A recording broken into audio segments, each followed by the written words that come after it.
HOPE pour hébergement, orientation, parcours vers l'emploi. C'est un dispositif intégré pour les personnes réfugiées qui comporte à la fois un hébergement, la restauration bien sûr, une formation français langue étrangère pendant une première partie 4 mois, première période de 4 mois, puis une formation métier sous forme de contrat de travail, contrat de professionnalisation pendant 4 mois également.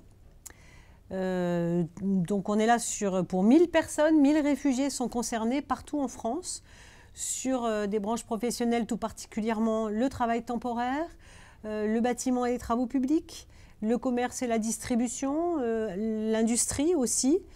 Voilà, très majoritairement les branches qui se sont engagées dans un premier temps sur ce dispositif.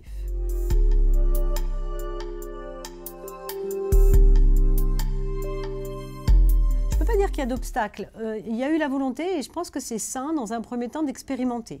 On a expérimenté à petite échelle, 2 fois 100 en Île-de-France et 100 en Hauts-de-France, puis on est passé à 1000.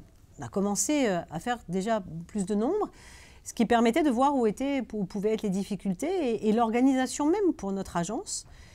Il y a sans doute demain la possibilité d'aller au-delà de 1000 sur un dispositif intégré comme celui-là.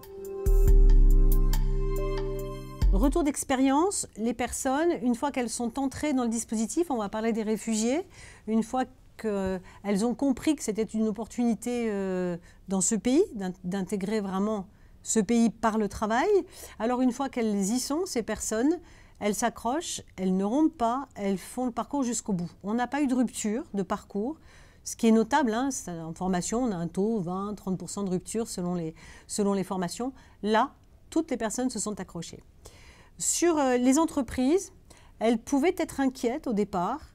Elles ont eu besoin d'être beaucoup rassurées, beaucoup accompagnées sur tout ce qui est démarches administratives, problématiques sociales en général. Et on est là pour ça. Enfin, on a un accompagnement très serré au niveau accompagnement social et insertion pro. Toutes les entreprises qui sont engagées aujourd'hui se disent fières, satisfaites, sont prêtes à poursuivre et en très grande majorité embauchent derrière en contrat les personnes qui ont été formées en alternance dans ce cadre-là. Alors, on a choisi pour l'offre de formation linguistique, parce qu'on est organisme de formation pro, de ne pas faire du FLE papier-crayon traditionnel généraliste, mais de déjà projeter les personnes dans l'apprentissage de la langue sur un secteur professionnel.